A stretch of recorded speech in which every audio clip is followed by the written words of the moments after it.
tema Faraid bagian kedua kepada Al-Ustaz Al-Anwar wakil yang berlipat kami hukumnya.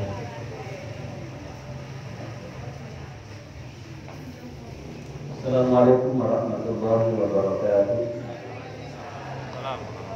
Bismillahirrahmanirrahim. Innal hamdalillah nahmaduhu wa nasta'inuhu wa nastaghfiruh wa na'udzu billahi min shururi anfusina wa min sayyiati a'malina. May yahdihillahu fala mudilla lahu wa may yudlil fala hadiya lahu. Asyhadu an la ilaha illallah wa la syarika lahu wa asyhadu anna Muhammadan 'abduhu wa rasuluhu la nabiyya ba'dahu. Allahumma shalli wa sallim wa barik ala nabiyil karim Nabiina Muhammadin wa ala alihi wa sahbihi ajma'in. Amma ba'd. Ibu-ibu, bapak-bapak, saudara-saudara sekalian yang berbahagia, alhamdulillah pagi ini kita bisa silaturahim di Islam Center Bogor yang ada di Nganjuk ini. Saya mohon maaf tentunya terjadwal tentunya tanggal 16 Februari karena waktu itu saya terpaksa tidak bisa, maka diundur pada pagi hari ini. Insya Allah kalau Allah memberikan kelancaran, tambah 2 tatap muka kembali, insya Allah kajian tentang faraid selesai. Jadi karena pagi ini masih sifatnya pengantar, tatap muka berikutnya nanti sudah berbicara tentang siapa mendapatkan siapa. Nanti baru yang keempat kita belajar untuk menghitung bagaimana cara membagi waris itu. Nanti kalau perlu, kalau cara membagi waris dengan model matematika dari keluarga kesulitan, nanti insya Allah saya siapkan satu aplikasi ya yang akan memudahkan untuk bagi waris itu. Kenapa ini menjadi penting? Sebagaimana yang sudah saya katakan bahwa barang siapa yang tidak melaksanakan ini, wa may ya'sillahu wa yata'adda hududahu yudkhilhu naran khalidan fiha, kita akan dimasukkan ke neraka selama-lamanya. Oleh karenanya, suka atau tidak suka, kita harus mengikuti ketentuan-ketentuan Allah terkait dengan mawaris, terkait dengan warisan itu. Allah tetapkan dengan sedemikian detail. Oke, kita teruskan. Sekarang kita berbicara tentang rukun waris. Apa sih rukun? Rukun itu adalah ma wajaba pokok. Jadi kalau kita berbicara tentang misalkan sholat, wudu, ada rukun, ada syarat, itu bedanya. Kalau rukun itu adalah sesuatu yang diwajibkan tetapi dia terputus-putus, tapi kalau syarat itu adalah ma wajab amar, sesuatu yang diwajibkan dan itu berlangsung terus. Jadi kita berbicara tentang rukun waris. Ada 3 rukun waris itu. Yang pertama adalah adanya al-waris, atau kalau dalam bahasa Indonesia adalah pewaris. Pewaris itu ada dampak ingat almarhum, orang yang meninggal itu adalah pewaris. Karena terkadang kita itu sulit membedakan antara pewaris sama ahli waris dan itu. Jadi kalau pewaris itu adalah orang yang mempunyai harta benda dan meninggal, dan harta bendanya itu akan dibagi, itu namanya pewaris dalam bahasa Indonesia, yang dalam bahasa Arab disebut dengan al-muwarris. Yang kedua ada al-maurus, adalah harta yang diwaris. Jadi kalau ada al-muwarris tetapi tidak ada harta yang diwaris, maka tidak akan terjadi satu proses bagi waris. Atau pewarisnya ada, ahli warisnya ada, tetapi yang diwaris ada, terjadi juga kan itu. Sementara yang ketiga adalah al-waris, itu adalah ahli waris, adalah orang-orang atau pihak-pihak yang sudah ditentukan oleh Allah sama Rasulnya, siapa mendapatkan berapa kan itu. Sudah ada ketentuan-ketentuannya, dan insya Allah nanti tatap muka berikutnya insya Allah kita akan mengkaji itu. Jadi ada 3 hal ini yang harus ada agar proses waris mewaris itu bisa terjadi. Sekarang kita masuk ke syarat waris. Yang pertama adalah wafatnya al-muwarris. Jadi yang namanya proses bagi waris itu syaratnya yang pertama, yang punya harta benda yang akan dibagi itu harus wafat lebih dahulu. Bagaimana kalau ada orang bagi waris ketika yang punya harta masih hidup? Itu namanya bukan bagi waris itu. Bukan. Loh, kalau terjadi seperti itu, Bagaimana kan itu? Ini barangkali kalau sering kita sebut dengan yang namanya hibah, jadi hibah. Karena syarat proses bagi waris itu bisa terjadi manakala ahli waris itu harus dapat lebih dahulu. Yang pertama itu. Yang kedua, hidupnya ahli waris. Jadi ahli waris itu harus hidup. Oleh karena itu, sebagaimana yang tata muka yang dulu yang pertama yang sudah saya sampaikan, kalau ada ahli waris yang meninggal lebih dahulu dibanding pewaris, dibanding ahli waris, dibanding orang yang meninggal itu, maka yang meninggal lebih dahulu itu dalam konsep Islam menurut ketentuan Allah dan Rasulnya tidak berhak untuk menerima warisan. Tidak berhak. Kenapa tidak berhak? Sudah meninggal kok. Sudah meninggal. Untuk apa sudah meninggal atau menerima warisannya itu? Nah, tapi nanti kita akan jelaskan. Karena sebagian orang termasuk di dalamnya umat Islam itu melihat ketentuan ini dianggap kurang adil. Misalkan ada orang tua, suami istri punya anak, ya punya anak. Ternyata salah satu anaknya itu meninggal lebih dahulu dibanding orang tuanya, katakanlah bapaknya itu. Maka semestinya anaknya yang sudah meninggal itu tidak berhak menerima waris. Itu gimana dengan anak-anak dari anak yang meninggal itu kan itu? Nah inilah kalau dalam kompilasi hukum Islam diselesaikan dengan yang namanya pewaris pengganti, ahli waris pengganti. Cuman di dalam konsep Islam, dalam konsep Allah sama Rasul tidak ada. Tidak ada. Kalau tidak ada itu berarti anak-anaknya dari seseorang yang meninggal itu tidak mendapatkan apa-apa dong. Dalam konsep Islam masih ada jalan keluarnya. Jadi tidak perlu kita memaksakan ada satu ahli waris yang disebut dengan ahli waris pengganti. Karena dalam konsep Islam itu ada yang namanya hibah. Hibah itu bisa diberikan kepada siapa? Bisa diberikan kepada ahli waris atau non ahli waris. Beda dengan apa? Dan wasiat. Ya. Kalau wasiat itu kepada siapa? Kepada non ahli waris. Jadi dari hidupnya ahli waris. Yang ketiga adalah tidak adanya mawani. Apa sih mawani? Nanti kita bahas. Tidak adanya mawani. Tidak adanya sesuatu sebab yang mengakibatkan ahli waris itu tidak diperkenankan menerima warisan. Jadi ada. Makanya ini kita perlu tahu kan itu. Siapa dia? Dan kita jelaskan. Mawani itu. Nah inilah. Mawani. Mawani itu kalau dalam bahasa ikat agama disebut dengan penghalang atau sering juga disebut dengan mahrum. Ini nanti Bapak Ibu untuk bisa membedakan ada istilah mahrum, ada istilah mahjub kan ini nanti ya. Jadi mungkin nanti kata-kata kunci ini yang Bapak Ibu perlu ingat-ingat kan itu. Jadi ada istilah mahrum, ada istilah mahjub. Kalau mahrum itu sesuatu yang diharamkan dari itu. Disebabkan karena apa? Lah ini yang kita jelaskan. Jadi seorang itu diharamkan untuk diberikan waris manakala orang ini mempunyai salah satu dari tiga hal. Salah satu saja sudah diharamkan untuk diberi waris, apalagi kalau sampai 2 dan 3 ya. Yang pertama siapa? Beda agama. Jadi kalau ada orang tua Islam, ternyata salah satu ahli waris yang misalkan anaknya itu menjadi non-Islam, kafir, maka anaknya yang kafir itu tidak boleh diberi waris karena beda agama. Yang kedua siapa? Pembunuh. Jadi ada anak yang membunuh orang tuanya meninggal, kebetulan orang tuanya kaya kan itu. Maka anak yang pembunuh itu tidak haram hukumnya untuk diberi waris. Bahkan dalam nanti pembagian, anak pembunuh itu dianggap tidak ada. Ya, tidak ada. Loh, kenapa ini? Karena nanti kalau misalkan ada seorang istri, kalau suaminya yang meninggal itu punya anak, itu bagiannya berbeda. Manakala suaminya itu ternyata tidak punya anak. Jadi prosentase penerimaannya itu berbeda. Nah, seorang anak yang membunuh ayahnya sampai dia tidak diperkenankan, diharapkan untuk diberi waris, tapi dia juga tidak dianggap ada sebagai bagian dari anak. Yang kedua. Yang ketiga adalah budak. Tapi yang ketiga ini kan sudah tidak ada sekarang. Sudah tidak ada sekarang ini. Kalau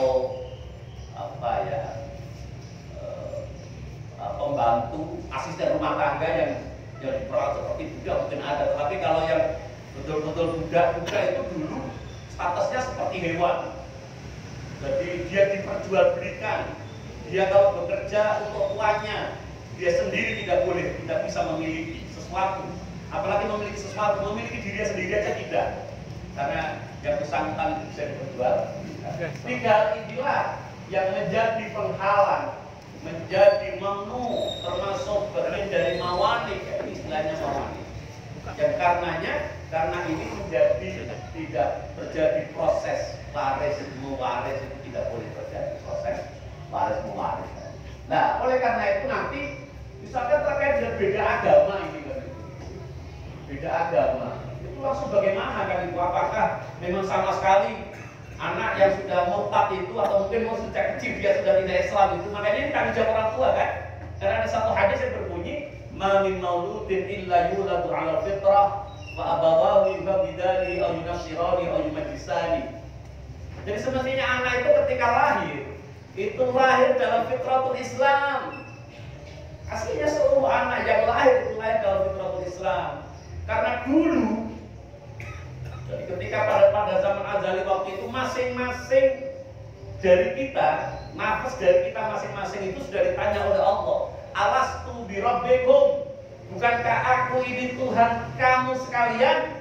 Waktu itu masing-masing kita zaman itu sebelum kita lahir sudah menjawab, "Bala, iya ya Allah, jangan ada Tuhan kami." Nah oleh karena itu, apa ada bukti kalau anak yang lahir itu anak yang lahir dalam keadaan muslim, dalam keadaan mukmin? Ada. Cerita Tufail itu adalah seorang anak yang sejak kecil itu hidupnya tidak di perkampungan, dia hidup di hutan. Yang setiap hari ketemunya siapa? Ya ketemu monyet, ketemu ya pokoknya yang di hutan itu lah. Apakah di hutan itu ada dakwah? Kan tidak ada kan? Tetapi ternyata ketika Tufail itu dewasa, dia ternyata menjadi orang yang mengesahkan Allah. Itu artinya memang kita itu sudah menjadi momen pada waktu itu kan itu. Makanya orang yang hatinya masih bersih itu kalau bisa melaksanakan kewajiban, melaksanakan kebaikan, itu ada perasaan senang, ada perasaannya nyaman. Orang yang hatinya masih bersih, kok ternyata dia melaksanakan sebuah kesalahan, pasti ada kegalauan. Kok ada orang melaksanakan kesalahan tidak galau, itu hatinya sudah bermasalah. Bermasalah. Kenapa bermasalah? Imam Ghazali mengatakan, setiap orang melaksanakan satu dosa, maka akan ada satu titik noda yang menempel di hati. Terus kalau dosanya terus menerus menempel, lama-lama seperti kaca cermin itu Bapak Ibu. Kalau setiap hari dengan semprot pakai cat, terus menerus, kira-kira nanti pada saatnya bisa nggak sampai itu bercermin di situ? Tidak bisa. Itulah hati. Makanya kata Rasulullah, yang namanya dosa adalah mahaka fi sadrik wa karihta ayyaqali 'alain nas. Yang namanya dosa itu adalah sesuatu yang menjadikan hatimu galau dan tidak suka manakala dilihat orang. Kalau ada orang berbuat dosa dan ternyata dia pamerkan, dia shooting dan dia share di media-media sosial, itu berarti orangnya sudah. Apakah yang seperti ini ada? Rasulullah itu pernah menyampaikan kepada para muhajirin, ada 5 hal yang akan mencoba umatku nanti setelahku, dan Rasulullah itu berdoa agar muhajirin yang ada di hadapannya tidak menemuinya. Salah satunya adalah itu, manakala banyak orang yang ketika malam dia laksanakan satu dosa yang oleh Allah semalam itu sudah ditutupi dosa itu, ternyata siangnya diworo-worokan, diiklankan, disiarkan. Kalau sudah seperti ini nanti apa dampaknya kata Rasulullah?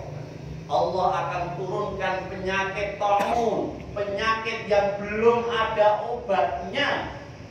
Barangkali sekarang ini umat manusia di muka bumi ini dicoba dengan virus corona kan itu. Barangkali karena yang berbuat maksiat seperti ini sudah banyak. Anak muda berzina disoting, ini kan? Orang tidak hanya disoting, dia upload di media-media sosial. Dia merasa bangga kalau sudah bisa seperti itu kan. Anak-anak muda yang pemabuk juga sama kan itu. Dia pamerkan, saya ini 1 botol belum mabuk, 2 baru mabuk kan itu. Wah, ini bangga sekali kan itu. Nah, ini ternyata sesuatu yang dulu diprediksikan Rasulullah itu ternyata sekarang ini hampir seluruhnya sudah dan ini kono opo ya juga. Ya termasuk ini kita belajar ilmu farol itu dalam rangka agar kiamatnya nggak cepat-cepat datang. Kenapa? Karena ilmu faraid itu adalah ilmu yang pertama kali dicabut oleh Allah dari alam jagat raya ini. Melalui apa? Melalui orang-orang alim terkait dengan ilmu itu dimatikan oleh Allah. Maka ilmu itu lama-lama nanti habis. Dan sekarang ini kalau kita mau jujur, tanya ke sana kemari orang yang concern memperhatikan ilmu faraid sudah sangat jarang. Maka pengajian ini barangkali akan ya mungkin agak menjadi semakin memperlambat lah itu. Atau tadi contoh misalkan virus-virus yang tidak ada obatnya itu semoga menyingkir dari kita kan ini. Jadi oleh karena itu ini yang menjadikan apa namanya, jadi orang itu tidak berani. Dalilnya mana? Orang itu mahrum atau mamnu ini la yarithul muslimul kafira wala kafirul muslimah. Orang muslim tidak boleh mewarisi dari orang kafir dan orang kafir juga tidak boleh mewarisi dari orang muslim. Tapi ada juga sebagian sahabat, sebagian ulama maksud saya yang berbeda lain, yang berpendapat lain. Kalau yang meninggal itu muslim, itu sama sekali seluruh ulama sepakat tidak boleh orang kafir mewarisi dari orang meninggal yang muslim itu. Bagaimana kalau yang meninggal itu kafir? Apakah tetap orang muslim tidak boleh mewarisi kan itu? Itu dengan berdalil kepada al-Islamu yu'la alaih, al-Islamu ya'lu wa la yu'la alaih. Islam itu luhur, Islam itu tinggi dan tidak ada yang bisa mengungguli dari Islam. Ada yang karena itu akhirnya berpendapat bahwa Muslim itu bisa mewarisi dari muwaris, ya kan? Tetapi tetap jumhur ulama mengatakan tidak boleh, tidak boleh. Jadi yang jumhur ulama lebih menggunakan di sini. Hadis ini diriwayatkan dari Imam Bukhari. Tadi yang mengatakan itu boleh. Terus berikutnya, sementara bagaimana orang yang membunuh tadi kan itu? Oleh Rasulullah dikatakan la yarithul qatilu minal maqtuli syai'an. Jadi pembunuh itu tidak boleh mewarisi dari orang yang dibunuh sedikit pun, tidak boleh. Tidak boleh. Makanya ini menjadi penting. Kadang-kadang ada anak-anak sekarang itu sudah tidak pernah mau tahu jeripaya orang tuanya kan itu. Bagaimana ibunya yang mengandung 9 bulan ya, rata-rata 19 bulan.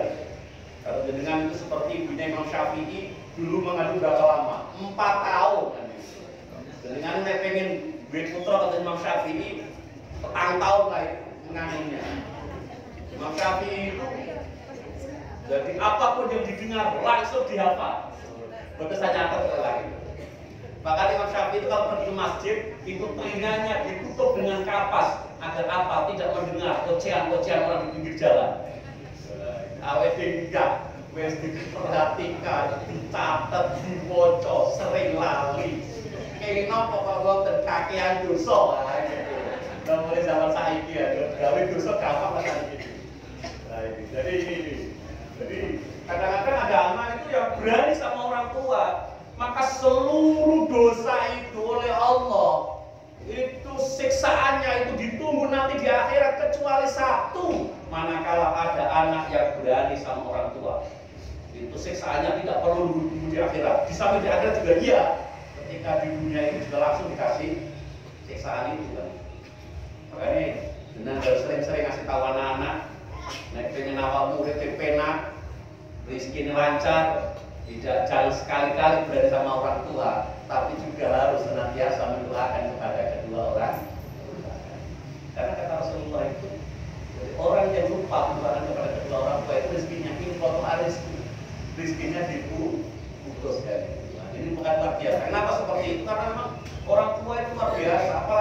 kan ibu ya. Itu berat sekali.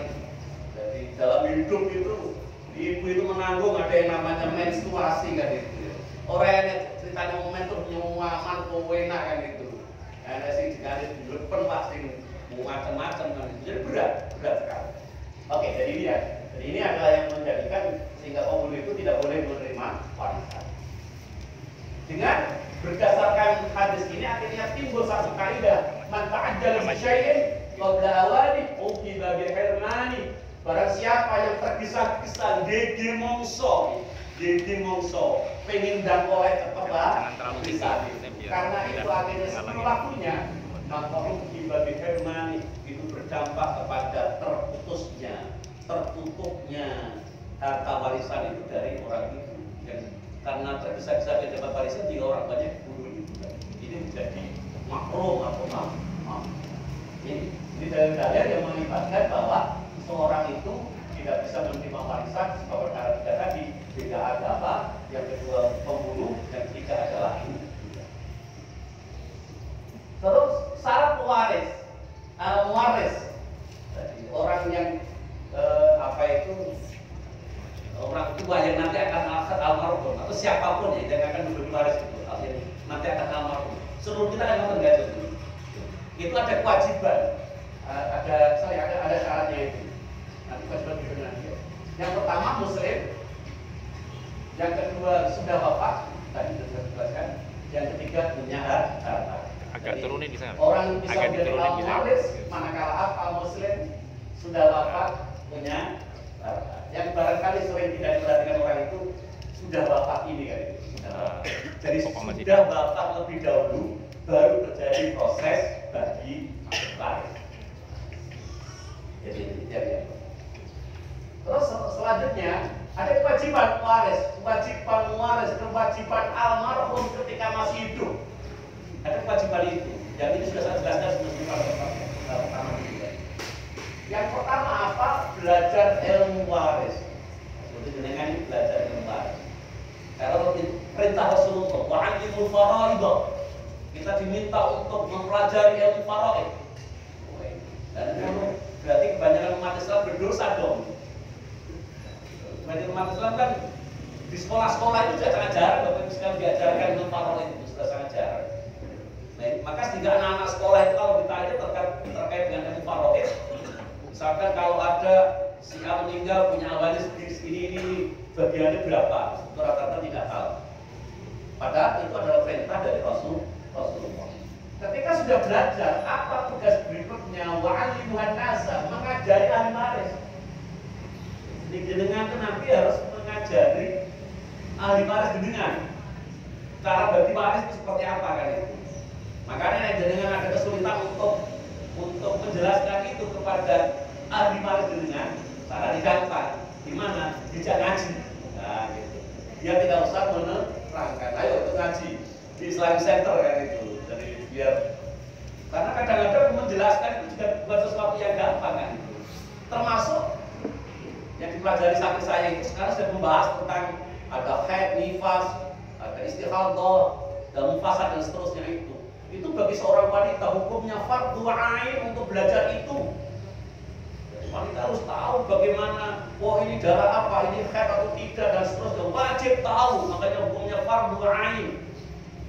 Kalau sampai sudah menikah dan belum tahu, itu suaminya wajib menjelaskan. Kok suaminya tidak tahu, maka suaminya tidak boleh melarang istrinya itu manakala ingin ta'lim, ingin tolak ilmu dibuat.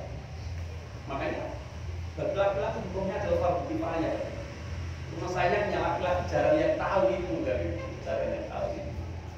Kita perlu juga mengkaji yang seperti itu karena itu sesuatu yang terkait dengan kehidupan nyata. Yang mungkin perlu nanti ibu-ibu yang belum menopause dan itu atau anak-anak yang masih remaja itu dikasih kajian itu kan, biar ngerti.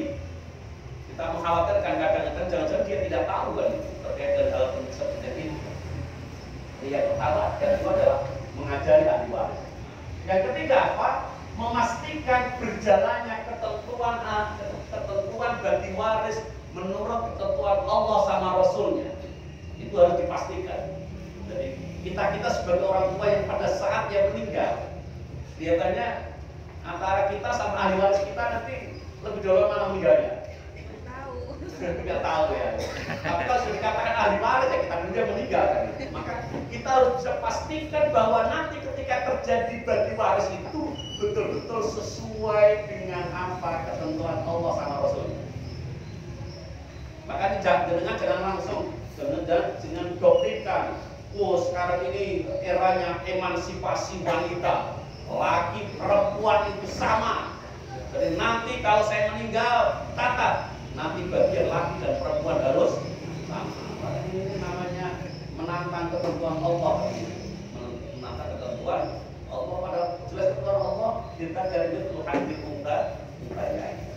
Jadi makanya kita itu harus belajar ikhlas menerima ketentuan Allah. Jadi ini memastikan berjalannya ketentuan Allah. Dan yang ketiga, yang keempat apa? Hindari bom waktu. Betul di bom waktu itu, misalkan kadang-kadang orang tua itu kan ada yang lebih cinta, lebih senang kepada salah satu anaknya. Ketika masih hidup, anaknya yang lebih dicintai itu dimanjakan, dikasih modal, kalau perlu sudah dikasih hibah, dan seterusnya. Itu boleh, tapi itu adalah bom waktu. Yang manakala nanti kita meninggal dan terjadi proses bagi waris antar anak kita bisa saling cengkeram, bisa saling beradu dan seterusnya.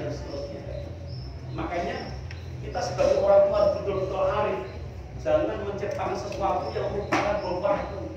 Nanti bisa terjadi perselisihan di antara keluarga kita. Kalau itu terjadi, bukan kita didoakan oleh anak-anak kita ya, tapi kita malah boleh jadi dicaci maki oleh anak-anak kita kan. Nah oleh karena itu ini sebagai kewajiban pewaris ketika masih hidup ada 4 hal ini. Belajar ilmu waris, ilmu faraid, mengajarkan itu kepada ahli warisnya, memastikan berjalannya ketentuan-ketentuan Allah itu, dan yang terakhir adalah hindari sesuatu yang kita lakukan ketika masih hidup dan nanti di akhirnya. Makanya seperti saya, anak saya 3, laki 2, cewek 1. Sekarang sudah saya doktrin. Awak nanti bagiannya adalah separuh dari bagiannya Mas sama Adi. Sudah kita kasih tahu. Sama harus ikhlas, itu adalah ketentuan Allah. Yang namanya rezeki itu datangnya bisa dari mana-mana. Jadi jangan sampai konsentrasinya, nanti warisannya yang ini dan itu kan itu. Jadi ini yang harus kita perhatikan. Jadi sejak sekarang harus kita kasih masukan-masukan biar anak-anak kita itu adalah anak-anak yang bisa menerima ketentuan-ketentuan Allah. Kenapa di situ tuh? Sekarang ini kan yang namanya kajian emansipasi wanita kan ada di mana-mana kan itu. Pengennya laki perempuan itu sama kan itu. Podo, pokoknya orang podo gak adil. Kepada ketentuan Allah seperti itu kok. Masa kita berani mengatakan Allah tidak adil?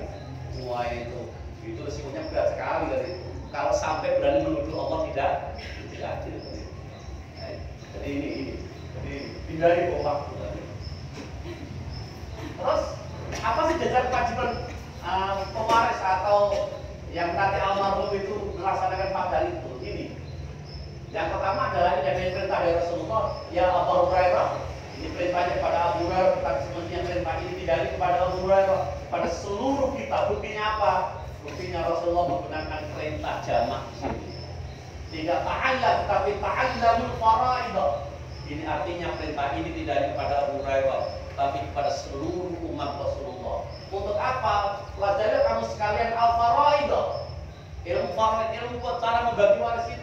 Wa'allimuha, dan ajarkanlah yang namanya faraid itu. Ajarkan, dipelajari dan diajarkan. Minimal yang harus diajari itu adalah para ahli waris.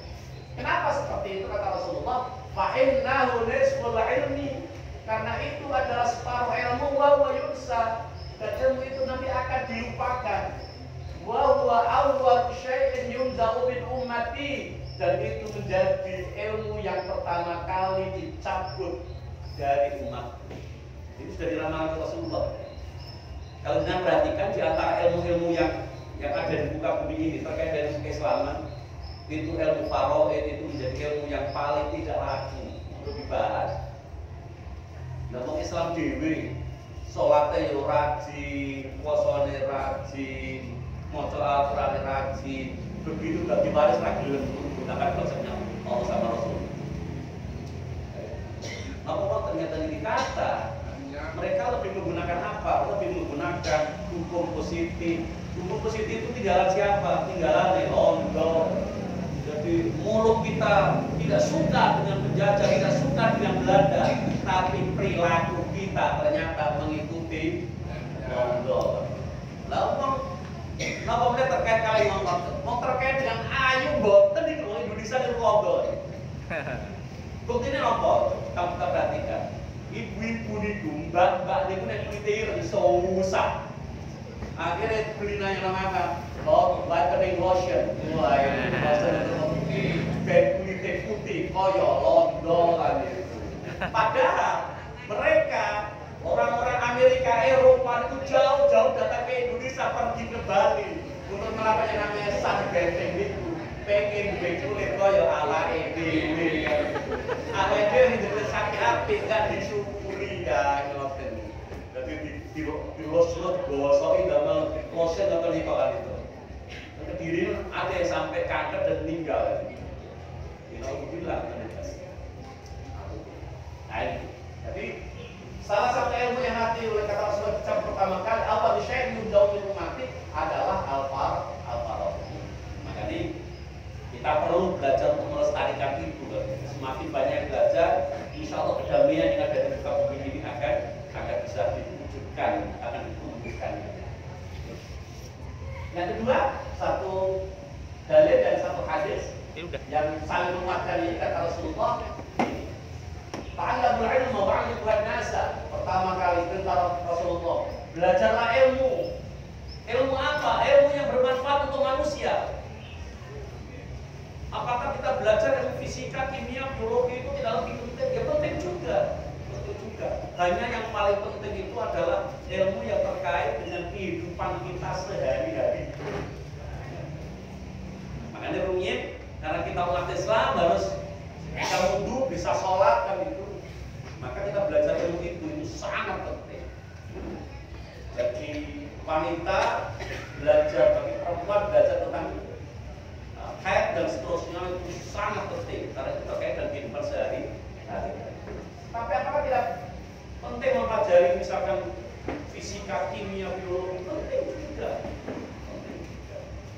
Karena kita itu akan bisa begitu demikian bersyukur kepada Allah, akan takjub betapa aturan-aturan Allah di muka bumi ini terkait dengan diri kita masing-masing itu sedemikian hebat dan luar biasa. Luar biasa.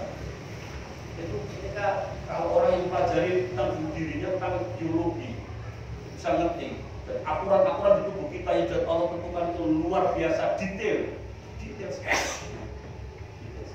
Nah ini harus kita pelajari dalam rangka untuk apa? Untuk mengagungkan Allah. Jadi ta'allamul ilma wa 'allimun nas. Terus yang kedua, ta'allamul faraid wa 'allimun nas. Yang ketiga, ta'allamul Qur'an wa 'allimun nas. Ini artinya para ulama itu bisa berkesimpulan bahwa letak penting mempelajari ilmu faraid itu sama dengan letak pentingnya mempelajari Al-Quran. Karena ini setara kan, sedemikian penting. Bahkan Rasulullah katakan, "Fa inni imru'un maqbulul ilmu sayubatu wa tadharu fitan hatta ya'tari fadnani fi faridatin la yajidani ahadan yafsilu bainahuma." Nanti kalau sudah ilmu itu dicabut termasuk ilmu faraid utamanya itu, maka ketika ada dua orang yang berselisih terkait dengan satu kepastian termasuk di dalamnya adalah pembagian itu, maka layak dari orang dua yang berselisih itu, yang bertiga itu kita akan menemukan seorang yang bisa memberikan jalan keluar. Nah, ini sudah kalau ilmu faraid sudah seperti itu. Setiap desa kita cari orang yang belajar serius terkait dengan faraid hampir tidak ada. Ini hebatnya Rasulullah itu hidup. Rasulullah hidup 14 abad yang lalu bisa memprediksikan apa yang akan terjadi. Ini hebat. Awake dhewe. Jadi bagi nopo ora ora aja kita ora tahu, tapi Rasulullah bisa. Ini benar. Mama yang dikuan wahyu sesuatu yang diucapkan oleh Rasulullah itu bukan dari hawa nafsu, tetapi itu adalah diwahyukan oleh Allah. Bedanya awet sama Rasulullah di situ. Jadi inilah yang menjadikan bahwa kita pewaris itu orang yang punya harta yang nanti meninggal itu nanti waris. Kalau yang menerima warisan namanya ahli waris ya. Itu diberwajibkan untuk belajar dari Pak. Terus tadi kita harus memastikan bahwa ketentuan Allah itu harus berjalan. Ketentuan Allah ini. Kenapa ya ini? Ada satu ayat, ya ayyuhalladzina amanu qu anfusakum wa ahlikum nara. Wahai orang-orang yang beriman, jagalah. Siapa? Anfusakum, diri kamu sekalian, wa ahlikum, dan ahli kamu sekalian, keluarga sekalian, nara, dari jilatan api neraka. Bahan bakarnya neraka itu apa? Wa qudwan nasu wal hijarah. Wah ini, jadi bahan bakar neraka itu manusia dan batu-batuan. Semoga kita nanti terselamatkan oleh Allah lah. Jadi urup-urupan rokok ini rokok laput. Dengan ngawas dan kita pria bersolidin itu Bapak sekalian. Siksaan neraka yang paling ringan itu ada bara api yang ditempelkan di epe-epe yang sekila medir itu ditempel makan. Itu otak kita langsung mendidih. Padahal itu kena rifle itu, lorone luar biasa kan itu, sampai mulutnya jerit-jerit. Ini itu dereng berpengaruh pada otak itu boten. Begitu tertempel mak, plak, langsung mendidih. Wah, apa ya cukup itu. Ini merokok zaman dari zaman anak api sampai kiamat itu. Neraka itu kan dengan lemparin batu dari atas. Itu baru sampai ke dasarnya membutuhkan perjalanan waktu berapa? 70 tahun. Coba kan itu kan. Makanya paling takut orang nggak boleh percaya seperti itu. Jadi kita harus hati-hati kan. Harus hati-hati. Hati-hati. Siapa yang menjaga neraka itu ini? Alaihi malaikatun biladun syidadun la ya'sunallaha. Jadi malaikat yang menjaga itu orangnya keras kan itu dan tidak pernah bermaksiat kepada Allah, pada yang diperintahkan oleh Allah padanya. Wa yaf'aluna ma yu'marun, dan malaikat itu senantiasa melaksanakan apa yang diperintahkan. Dan ngono awet di kali malaikat itu mulia mana? Malaikat buat nate maksiat, das kan. Nek kalian dhewe lebih mulia mana? Lebih mulia kita tetap. Nah, kalau misalnya dunia kita kalau sering berbuat maksiat, karena Allah tidak memberikan hawa nafsu kepada malaikat. Awet dhewe niku nek duwi jenengan wae, andai kata jenengan nuruti hawa nafsu jenengan mriki lho mboten. Nek ngomah isu ngopi pet enak gitu. Wong kita lisis gitu. Nyapa repot-repot ini Islam Center. Itu kalau kita menuruti hawa nafsu. Saya sholat di aras-aras mau mulai tahajud pergi-pergi kok repot-repot dan itu ngorok enak kok seperti ada macam-macam itu. Jadi karena kita itu untuk bisa melaksanakan amal kebajikan itu harus melawan hawa nafsu. Sehingga kita itu kalau kita itu bisa melaksanakan perintah-perintah Allah, taat kepada Allah, maka kita akan menjadi lebih mulia dibanding malaikat. Makanya harus kita perjuangkan itu. Itulah dalil-dalil yang bisa kita pahami bahwa kita seluruhnya itu diwajibkan untuk belajar ilmu Allah. Tidak ada kata terlambat, tidak ada kata terlambat. Betul budi untuk belajar, betul paham, betul nopo-nopo itu. Karena paham dan boten itu tidak urusan kita, itu urusan Allah. Serahkan kepada Allah. Yang penting apa yang diperintahkan oleh Rasulnya kita laksanakan. Betul paham itu pelajari terus, tetap paham. Serahkan aja kepada Allah. Maka betul stres kan. Begitu belajar sekali, dua kali nggak paham. Pas belajar, apa gunanya belajar orang paham kan? Nggak usah ngaji-ngajian, nyapa belajar yuk ngaji orang paham juga kan itu lah. Saya tahu kan. Karena kita itu melangkahkan kaki menuju ke labur ilmu itu akan memudahkan jalur kita menuju ke surganya Allah. Makanya ini terus dengan biasanya sih pus bukan itu kan dongeng kan kurang itu kan. Radong kan supaya tambah radong nih kan.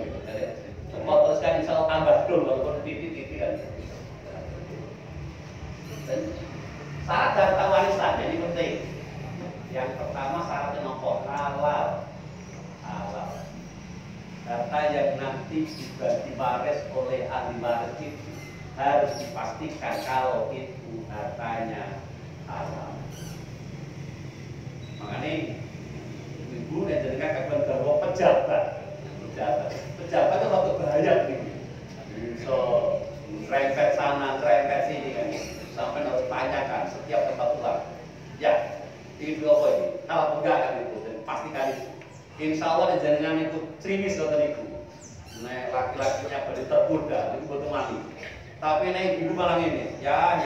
Kalau sampai bodoh-bodoh pejabat bisa terjadi, masa sama gak iso itu. Dan tambah sama provokasi mulai tambah korupsi. Jadi harus kita pastikan bahwa harta yang akan dibagi itu adalah harta yang halal.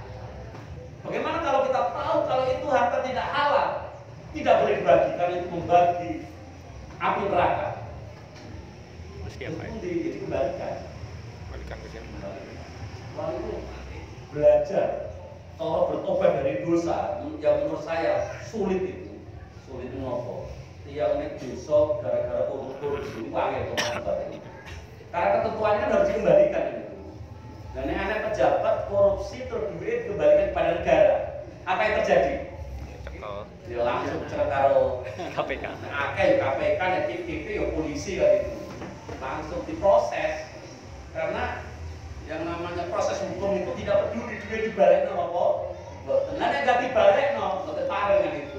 Bahkan ulama itu luar biasa kok. Jadi kalau dikembalikan kepada yang seharusnya itu tidak bisa, itu bisa diberikan kepada Baitul Mal. Indonesia kan Baitul Mal kan? Karena kita bukan negara Islam. Terus diberikan kepada siapa? Bisa diberikan untuk keperluan umum. Jadi kadung korupsi narkoba, itu ora iso mangkoba tok. Ngomongnya tobat istighfar bolak-balik, tapi duit ketem aja. Tapi mungkin diterima oleh Allah karena ini dosa hakul adami. Makanya harus kita pastikan bahwa harta benda yang akan dibagi waris itu harus jelas-jelas halal. Yang kedua, dimiliki selagi pewaris hidup. Jadi yang ketika dimiliki setelah pewaris itu orang yang almarhum itu ketika masih hidup itu sudah dimiliki itu. Bagaimana kalau dimilikinya setelah meninggal? Tidak perlu diwaris, tidak boleh dipakai. Contoh. Tidak termasuk santunan. Karena si meninggal akhirnya banyak santunan moro. Itu santunan disantuni gara-gara hanya kita belum meninggal dibagi loh. Betul. Itu tidak termasuk uang pensiun. Uang pensiun itu bukan miliknya orang yang meninggal, tidak sih kan? Istri kan? Jadi miliknya istri. Tapi kalau yang meninggal dulu istrinya itu menjadi milik suaminya kan itu tidak boleh dimaris kan itu karena itu dimiliki setelah orangnya meninggal. Apalagi klaim asuransi gara-gara kecelakaan kan itu. Tidak, itu miliknya istri. Kalau yang meninggal suaminya, kita kok sing meninggal bisa suami kita gitu. Itu dimiliki selagi pewaris itu. Terus tidak bercampur. Jadi kalau ada harta bersama itu yang dibagi itu hanya harta milik yang meninggal. Misalkan Captain, suami istri pada nyambut gawe ini, akhirnya uang hasil penghasilan itu dikumpulkan buat bangun rumah. Maka rumah itu menjadi milik bersama. Ketika mau dibantu waris yang mana? Yang hanya betul-betul milik orang yang meninggal kan itu. Maka dalam Islam sebagaimana sudah saya terangkan tidak ada istilah harta gono bumi tidak ada. Nah kalau istrinya kerja di mana? Istri kalau bekerja itu apa yang jenengan hasilkan itu milik jenengan sendiri. Karena apa yang berkewajiban untuk memberi nafkah itu suami. Dan suami bekerja sebagian penghasilannya itu menjadi milik istri, tapi tidak seluruhnya. Nah ini kan tidak seluruhnya. Apa yang hanya diberikan oleh suami kepada istrinya. Memang Indonesia itu kebablasan kan itu. APE kebablasan. Berarti sing kerja sing lanang, ATM wis iki ke ibu-ibu kan itu. Sehingga ini terjadi betul Pak. Di UIN Malang itu terjadi. Dosen-dosen itu protes kalau seluruh penghasilan itu masuk ke rekening. Protes. Penduduk orang dilarang misalnya dengan itu. Maka penghasilan isi detail seperti nguji skripsi, nguji tesis, kadang di pasca penelitian itu dosen-dosen anak itu melarang. Ojo sampai masuk nih rekening. Nek masuk rekening itu ada arep ning berangkat di kampung, jalan duit di gue. Uang bensin bulan itu, ini merasa harga dirinya. Katanya gitu. Kan konsep Islam bagaimana? Konsep Islam itu yang namanya istri itu diblonjo. Sebagian Blonjo. harta. Karena apa? Karena konsep Islam itu yang dipikirkan bukan satu suami, satu istri. Jadi boleh jadi satu suami, dua istri. Dan satu suami, dua istri tuh ATM-nya dijual istrinya, istri yang mana yang enggak? Lebih tua. Tapi berantem terus ya dulu dari kapan ya? Nah itu. Jadi ini, jadi tidak boleh bercampur. Atau kalau orang itu punya usaha, patungan, itu juga yang bisa dibagi aja belum terpilihnya orang yang meninggal itu. Jadi ini syarat data yang apa namanya? Terus yang kedua, sudah dikeluarkan untuk biaya jenazah, hutang sama wasiat. Jadi kalau orang tuanya punya hutang, orang yang meninggal punya hutang, maka hutangnya harus disauri lebih dahulu. Kata ulama berpendapat, orang yang mati syahid pun itu kalau punya hutang dan hutangnya belum dilunasi, itu belum bisa dijamin kalau dia masuk surga. Rasulullah dulu tidak mau menyolati seorang mayit manakala diketahui bahwa orang yang meninggal itu punya hutang dan tidak ada ahli warisnya yang menanggung untuk membayar hutang. Makanya kalau ada orang yang secara ekonomi berkecukupan ternyata punya hutang, maka ahli warisnya harus mengambil uangnya, harta benda dari orang tuanya itu yang meninggal itu untuk digunakan nyauri hutang dunia. Lono kasusnya, nah ternyata hutangnya jauh lebih banyak dibanding harta yang ditinggal. Nah, terus begini, enaknya. Kalau bagi utang. orang yang hutangnya oke. Sepertinya hartanya juga banyak, tapi dia jauh dicilolo ternyata kurang. Apa kita biarkan orang tua kita masuk neraka? Tidak lah. Itu yang kewajiban adalah kewajiban nyauri ahli waris putra putrinya. Lalu itu apa bagiannya? Ternyata kalau terkait dengan nyawa hutang itu tidak perlu mengikuti ketentuan cara bagi waris. Yang punya harta, siapa yang pas kadang-kadang ngeten orang urip gitu. Kadang-kadang orang tuh yang uangnya banyak, soge, tapi dikira naudzubillah gitu. Tapi ada juga yang jadi kita pas-pasan gitu. Begitu orang tuanya itu ada kekurangan, dicukupi terus ya. Makanya saya tuh sering ya ngobrol-ngobrol kali konco-konco. Ya kalau kita pahami sama terkait dengan rezeki. Rezeki itu ada dua macam. Ar-rizqu nau'ani, sangat sering saya sampaikan itu. Rezeki itu dua macam. Agar apa kita tidak menjadi orang yang gila mengejar-ngejar rezeki. Ya. Karena rezeki itu ada dua macam. Yang pertama adalah ar-rizqu yatlubuka. Yang pertama itu adalah rezeki yang mencarimu, rezeki yang mengejar-ngejarmu. Nah ini. Nah, saya tadi jelas ini kan. Yang kedua adalah ar-rizqu tatlubuhu. Yang kedua itu adalah rezeki yang kamu kejar. Selama kita hidup, kita banyak mengejar rezeki atau mengejar rezeki nih? Seharusnya umat Islam itu tidak mengejar rezeki, seharusnya dikejar-kejar oleh cara itu dijadilah orang yang bertakwa. Makanya kalau di negara-negara Islam itu, manakala ada sama-sama pengusaha, tetapi pengusaha lain itu ada kesusahan, itu oleh pengusaha lain tolong. Dia tidak khawatir nanti jangan-jangan bisa menyayangi tempat saya. Tidak khawatir itu sama sekali. Karena apa?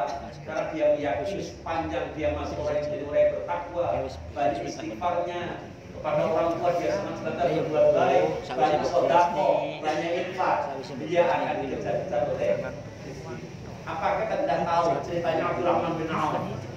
Abdurrahman bin Auf itu tahu persis bahwa nanti di akhirat selisih masuk surganya orang miskin sama orang kaya itu selisih tahunnya sangat panjang. Sehingga Abdurrahman bin Auf pengen ketua miskin. Rene ini. Boleh saya ngaju ke diri rene. Tidak hanya berdoa, diusahakan untuk jadi miskin. Gimana caranya? Seluruh kurma-kurma yang jelek itu semuanya dihabiskan semuanya untuk membeli kurma-kurma jelek. Dalam rangka nanti biar kalau pada waktunya mau dijual, nggak ada yang laku. Nek ngono bangkrut, jadi pingin ngono kan. Hanya karena Abdurrahman bin Auf itu seorang yang sangat dermawan. Oleh Allah ditakdirkan ketika Abdurrahman melakukan itu, ternyata waktu itu tidak ada satupun kurma yang bisa berbuah. Orang ini sing iso panen. Sampai kurma sing ngelek pun regane lah tetap sugih niku kan.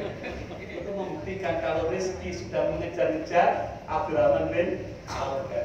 Jadi nek pengen awake dhewe niku rezekine lancar, nek wonten kota-kota niku lho nggih. Dengan masuki dan ketika jenengan masuk niku ada getaran kan itu. Kalau gone ora ya dia. Dan kalau gone kok piye ya kadang-kadang niku seperti itu. Insyaallah itu pengaruhnya besar kan itu. Tapi orang perasaannya belas kan itu. Lu piro saya baru saat ini pipis mau 2000 kan itu. Saya ingin mencari surga dengan separuh pas pipis ya repot gitu. Oke. Jadi ini untuk hutang dan untuk wasiat. Manakala ada orang tua kita yang wasiat tadi seperti tadi. Seperti misalkan orang tua itu punya anak yang meninggal lebih dahulu dibanding orang tuanya. Sementara anak yang meninggal itu ternyata punya anak, cucu lah cucu. Kan semestinya cucu itu tidak berhak menerima warisan itu, maka agar dia juga bisa merasakan jerih payah dia selama hidup, dia wasiat. Nanti kalau saya meninggal, tolong sebagian harta ini kasihkan ke cucuku yang anakku yang orang tuanya sudah meninggal. Jadi sama jalan yang indah kan itu. Ada yang indah. Tidak perlu ada istilah ahli waris pengganti. Terus tidak ada keharusan untuk ini zakat. Barang warisan nggak usah dizakati kan. Zakat itu ngobrol sih pengen menyatu anak yatim. Jadi, lu apa tidak boleh penerima? Sing penerima warisan boleh dan itu sangat baik. Tetapi tidak perlu sebelum dibagi waris dinyatuni. Orang kan sudah meninggal. Ketika pemilik harta sudah meninggal dan belum ada yang menerima warisan, maka harta ini belum berkuat. Durung enak sing duweni. Kenapa kalau anaknya baik-baik terus nggak usah kita bagikan waris? Oh itu belum jadi miliknya kok. Jadi itu harus menjadi milik ahli waris lebih dahulu. Dibagi dulu, baru setelah itu anak-anak yang menerima warisan itu dia keluarkan ini itu dalam rangka agar pahalanya terkirimkan untuk orang tua. Tapi yang perlu dicatat, dicatat tebal-tebal itu sebesar berapapun, sehebat berapapun dari harta kita yang sudah diwariskan anak kita. Manakala anak-anak kita berbagai mengeluarkan itu, sedekah infak untuk kita, itu tidak sebesar manakala harta itu kita keluarkan infak sedekahnya ketika kita masih hidup.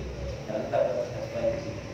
Makanya dengan itu mempersiapkan daftar benda untuk anak-anaknya, nggak usah teman-teman kan itu. Wah seluruhnya sehingga yang namanya sedekah betenate, infak betenate kan itu. Jadi luas sahabat-sahabat berapa dulu? Sepertiga dari penghasilan. Paling tahu ada dengan ini. Sepertiga dari penghasilan semenjak berpenghasilan sampai sekarang itu. Wah, itu berarti. Tapi kalau mau bisa. Terus pajak. Jadi mestinya harta warisan itu tidak ada pajak. Terus syarat menerima waris ini syaratnya dari waris terdaftar sebagai salah satu ahli waris.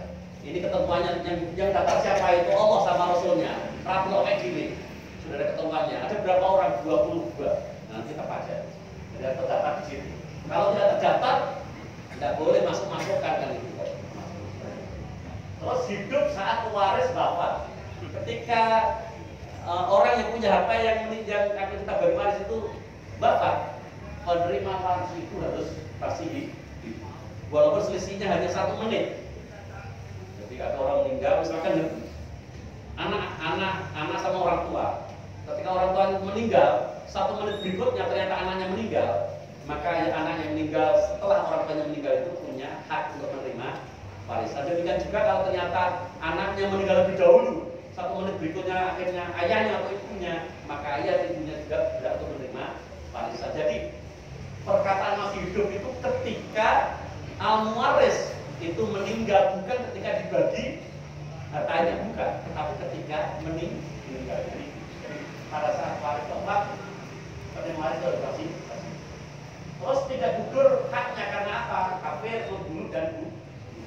Terus yang ketiga, tidak terhijab oleh ahli waris yang lebih dekat. Nanti kita pelajari. Insya Allah dan kita temukan berikutnya lagi. Kita pelajari itu. Jadi siapa bisa menutupi dari ahli, misalkan kata, jadi ada seorang meninggal, dia punya anak, dua anak. Anak dua itu sama-sama sudah punya anak. Sebenarnya cucu itu kan cucu dari anak laki-laki berhak menerima waris mestinya. Hanya karena ketika masih orang tua yang masih hidup, maka cucu itu tidak akan bisa menerima warisan. Ada seorang meninggal punya bapak, bapaknya itu masih punya bapak lagi, dari yang meninggal kakeknya kan itu. Kakek itu sebenarnya berhak menerima warisan, tetapi hanya karena masih ada anaknya yang menjadi bapak dari anak yang meninggal itu, maka kakeknya itu menjadi terhijab, tertutup untuk menerima warisan. Jadi ini waris ini waris. Ada waris internal pasti menerima, tidak mungkin terhijab, ada nafiyah. Jadi ada 6 yang pasti menerima, itu ada nafiyah. Terus ada waris eksternal belum tentu menerima, mungkin terhijab, ada 16. Yang nanti yang mana yang pasti menerima? Tentang Allah ini anak laki-laki ibnu. Ini kita harus ngerti Pak dari istilah Arabnya, karena kalau menggunakan istilah bahasa Indonesia sangat boleh jadi nanti kita salah paham. Karena misalkan saudara itu siapa saudara? Buahnya macam-macamnya kan. Kalau saya jelas. Ini ibnu, anak laki-laki dari yang meninggal, dari yang namanya sebutan itu adalah ketika dilihat dari perspektif orang yang meninggal. Anak laki-lakinya orang yang meninggal itu pasti menerima warisan. Siapa lagi? Anak perempuan juga pasti menerima warisan. Siapa lagi? Istrinya, zaujah, pasti menerima. Siapa lagi? Suaminya pasti menerima. Siapa lagi? Ayahnya pasti menerima. Dan yang terakhir adalah ibunya, pasti menerima. Jadi inilah 6 orang yang pasti menerima warisan ketika ada keluarganya. Kemudian seperti ini, itu menerima. Tidak mungkin terhijab, tidak mungkin tertutupi oleh adanya ahli waris yang lain. Tetapi kalau yang 16 berikutnya, ada 16 berikutnya.